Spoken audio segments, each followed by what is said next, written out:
February 1862. A frozen Tennessee river holds the fate of nations.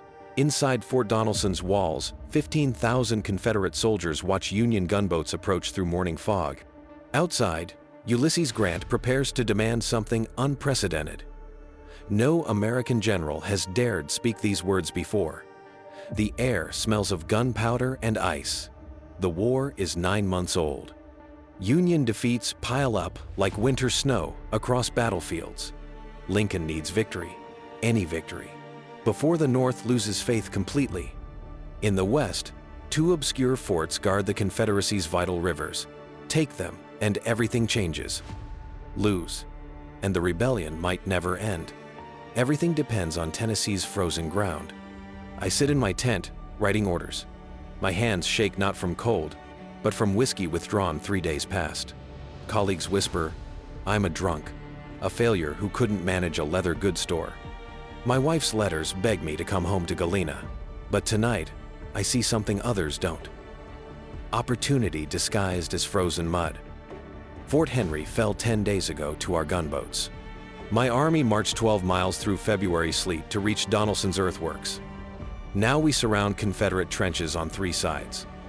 The Cumberland River blocks their escape route. Inside, 3 Confederate generals argue strategy. Outside, 25,000 Union soldiers wait in knee-deep snow without tents or fires. Private Samuel Rush freezes in a rifle pit, 17 years old. His feet are numb, his fingers won't bend around his rifle. No fires allowed. Grant fears the enemy will spot positions. Rush watches stars through bare tree branches, wondering if he'll see 18. His mother's letter sits unread inside his coat, frozen stiff. You're watching Confederate General John Floyd make impossible choices. He once served as Buchanan's Secretary of War, helping build this Union Army. Now he faces the force he created. Inside Floyd's mind, treason charges await if captured. Union tribunals, hanging ropes, history's judgment. Surrender means death. Fighting means death. Every choice leads to the gallows. February 14th, Valentine's Day morning. Union gunboats attack the fort's water batteries. The USS Carondelet steams forward, ironclad and confident under Flag Officer Foote's command. Confederate cannons perch 50 feet above the river, perfect angles for plunging fire. The first shot punches through the gunboat's armor like wet paper. Water rushes in. Sailors scream underwater. Foote's entire flotilla retreats, battered and bleeding from multiple hits. Grant watches from shore, face expressionless behind cigar smoke. His officers expect orders to withdraw, cut losses, retreat to Fort Henry. Instead, he lights another cigar. Speaking quietly, "They're trying to escape tonight. Prepare to attack their right flank at dawn." Nobody understands yet. Inside Donelson, Floyd calls a desperate council of war.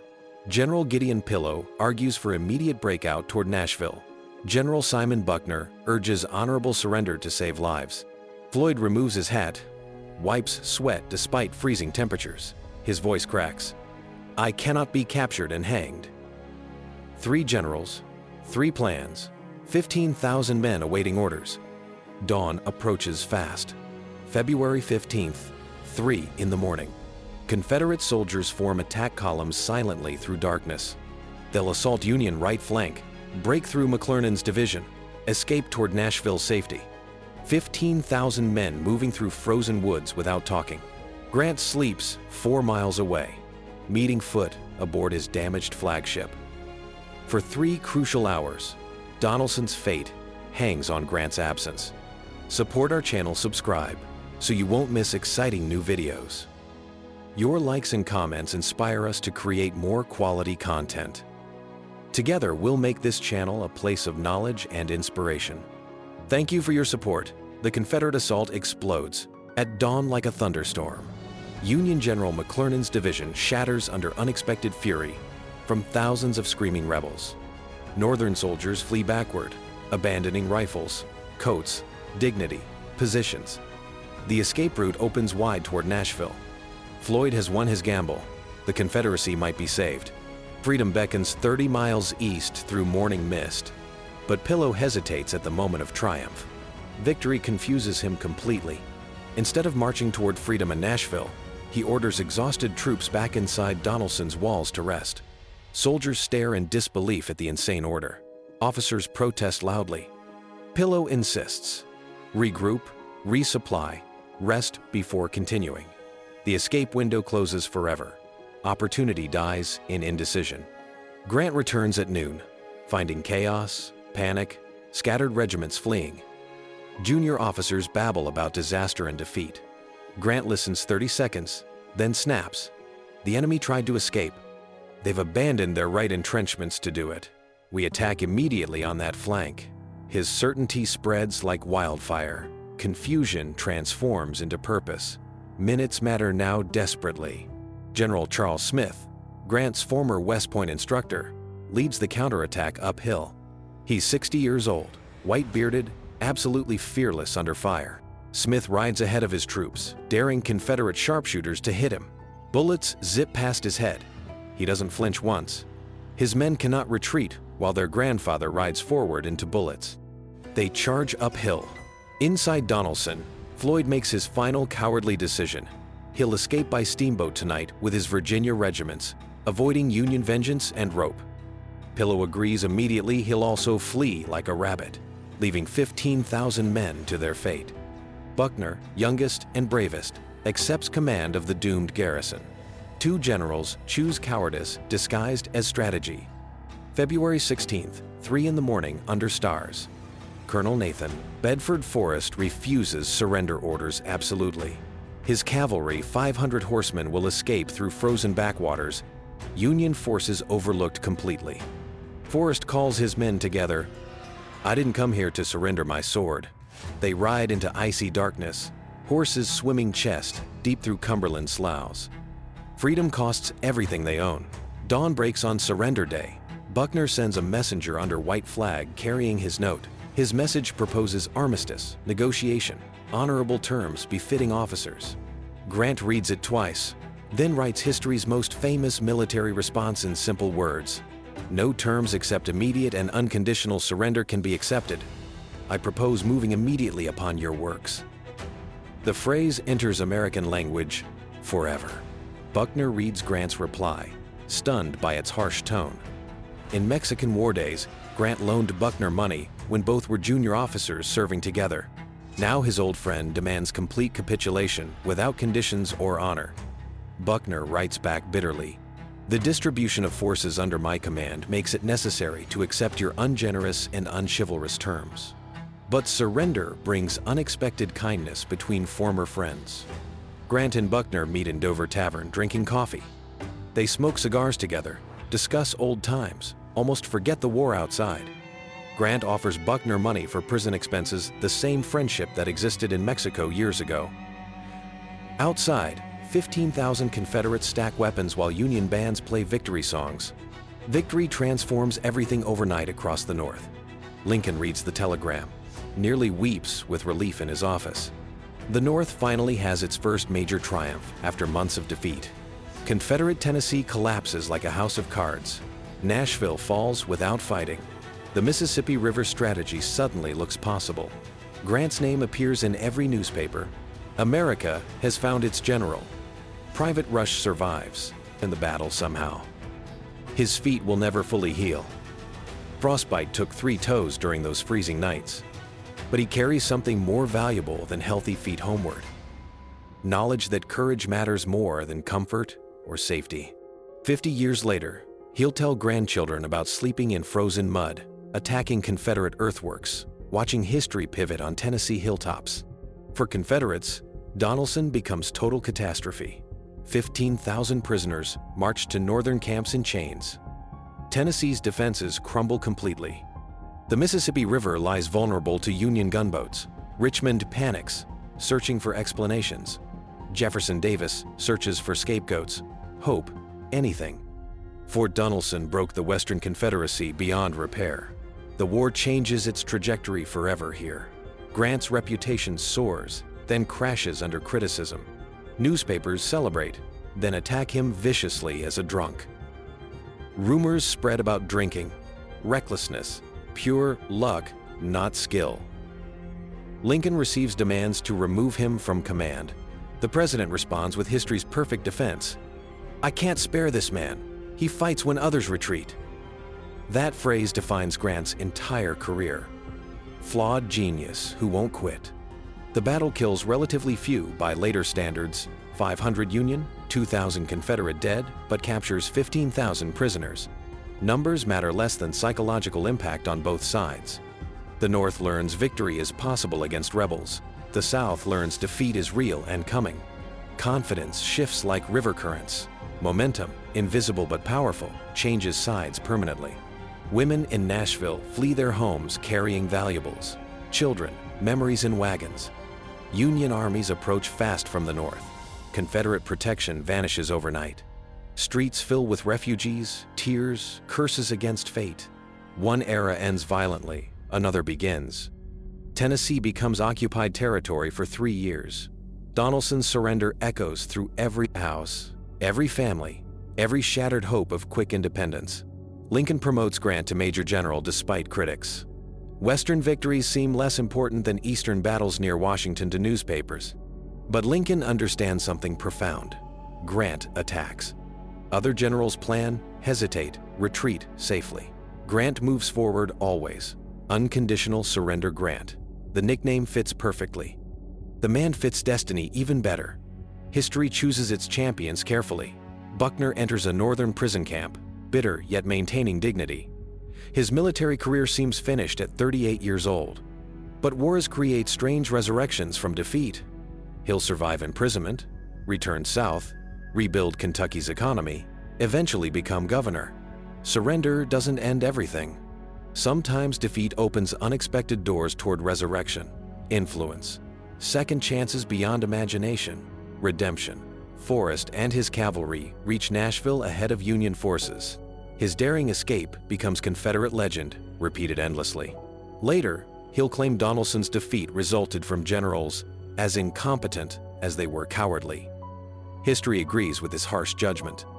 Forrest's subsequent cavalry campaigns terrorize Union forces for 3 years.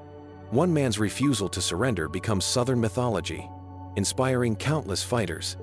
The Cumberland River flows on today, indifferent to human drama. Ice melts in March warmth. Spring approaches. Corpses float downstream, then disappear into muddy currents. Within weeks, wildflowers bloom over shallow graves. Nature erases evidence faster than memory can preserve it. Only stories remain here, and names carved in stone, and consequences that ripple through generations unborn. I study maps in my headquarters tonight. Donelson is won, but the war continues relentlessly. Shiloh awaits in April. Vicksburg looms beyond that fortress. Chattanooga, the wilderness, Appomattox. I've learned something crucial at Donelson. Confederate armies can be defeated, captured, destroyed utterly. This knowledge will guide me through 3 more years of necessary bloodshed toward final victory. Newspapers debate my tactics endlessly. Some call me butcher, others call me genius. The truth lives somewhere between extremes. Donelson was won through persistence, not brilliance. I simply refused to quit when others would retreat to safety. Sometimes, stubbornness matters more than strategy. Sometimes, endurance defeats talent. Sometimes, refusing to lose is enough to win battles. The war's character changes after Donelson's fall. Both sides recognize this won't end quickly with gentlemanly battles. Dreams of bloodless victory evaporate like morning fog. Hard war begins. Total war. Modern war. Devastating war.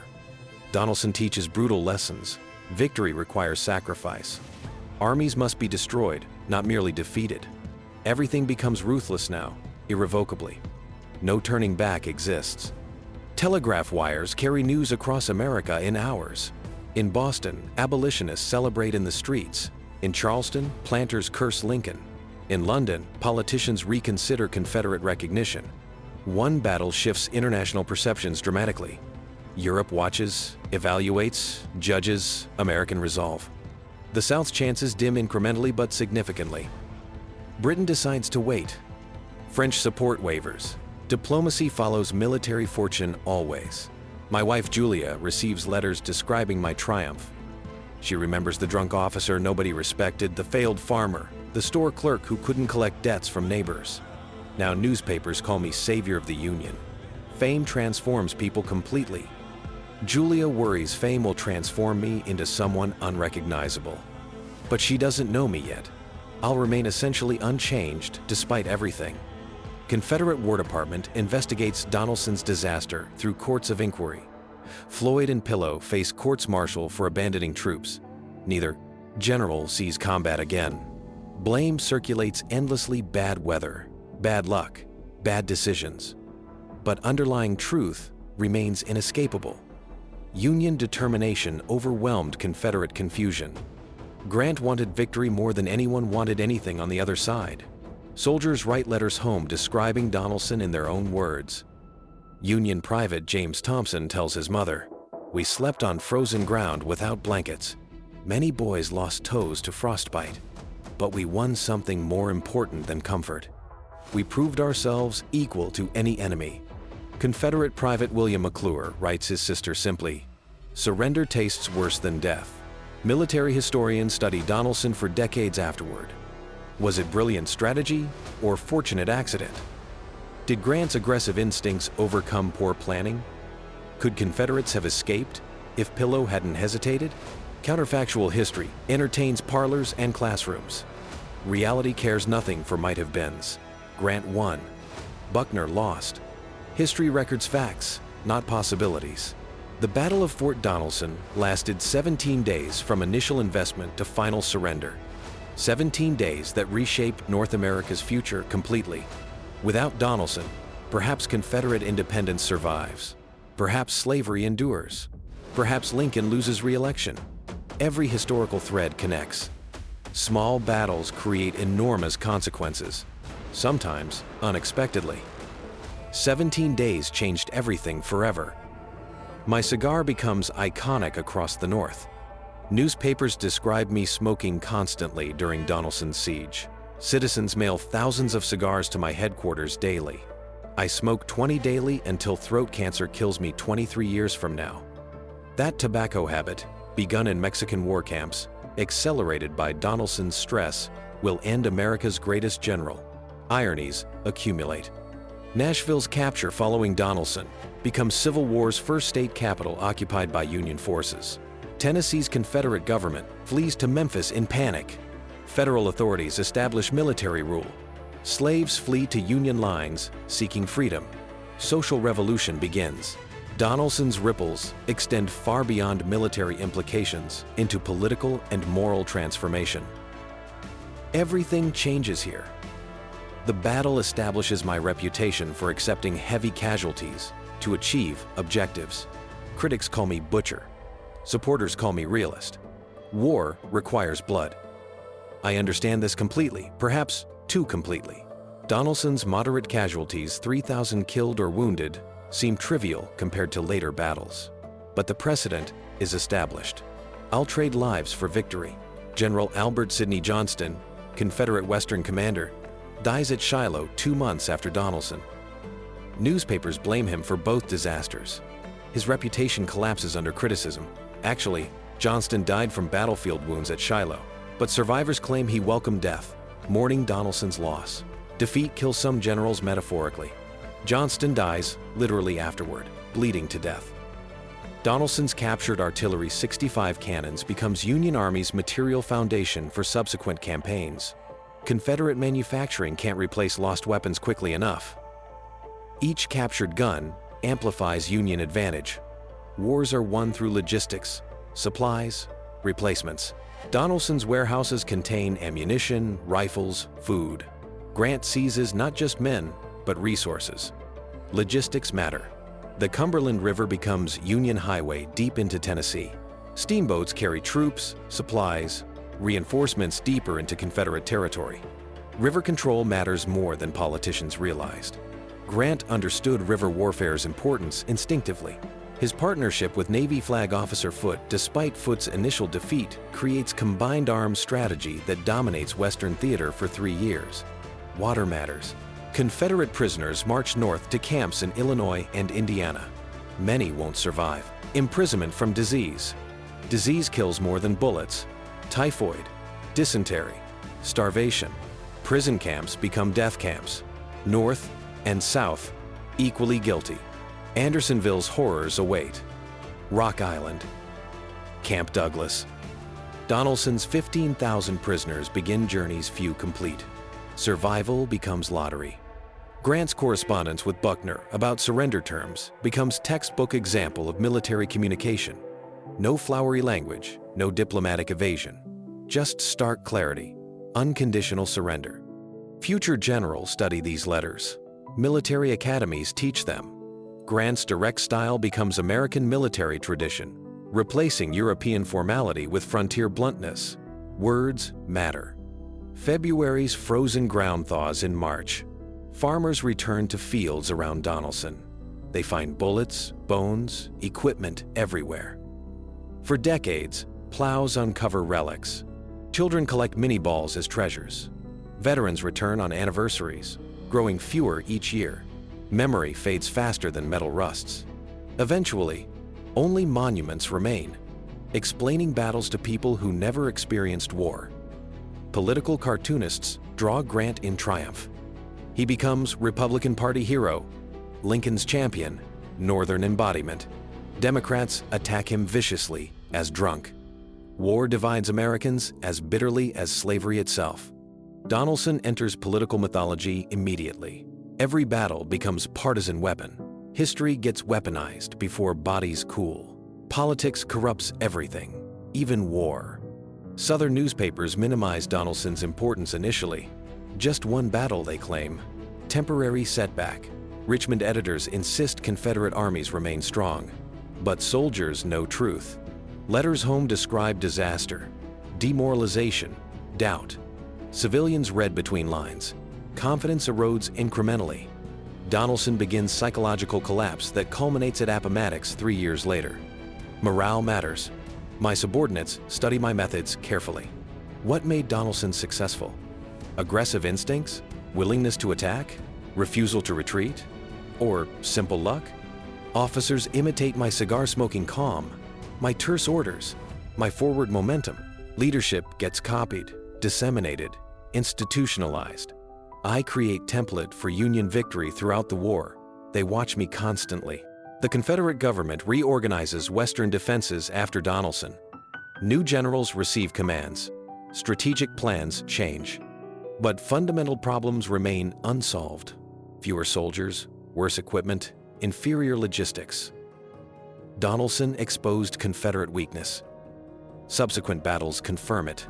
No reorganization can overcome resource disadvantage when both sides fight total war. Numbers matter.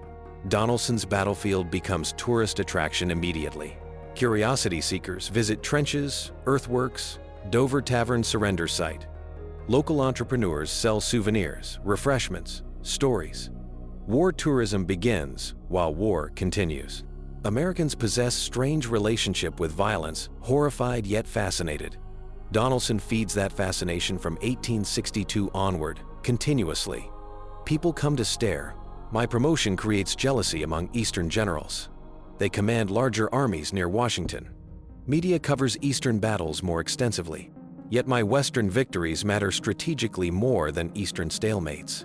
Lincoln recognizes this later. But for 1862, Eastern generals dominate headlines while I fight in obscurity. Fame is selective. The surrender ceremony at Donelson follows military protocol precisely. Confederate flags lowered, Union colors raised, bands play, soldiers salute, formality masks devastation. 15,000 men become prisoners within hours. Their war ends. Some will be exchanged, resuming fighting. Others will die in camps. Few will forget surrender's humiliation. Memory burn. Slaves in Tennessee hear about Union victories. Freedom approaches like dawn. Some flee immediately to Union lines. Others wait cautiously. Emancipation remains unofficial. Lincoln hasn't issued his proclamation yet. But military reality precedes legal formality. Donelson begins slavery's practical collapse in Tennessee. Masters lose control. Slaves gain choices. Revolution begins. Support our channel, subscribe so you won't miss exciting new videos. Your likes and comments inspire us to create more quality content. Together we'll make this channel a place of knowledge and inspiration. Thank you for your support. Military supply officers calculate Donelson's captured stores: 3,000 horses, 15,000 rifles, 40,000 pounds of bacon, quantities beyond complete inventory.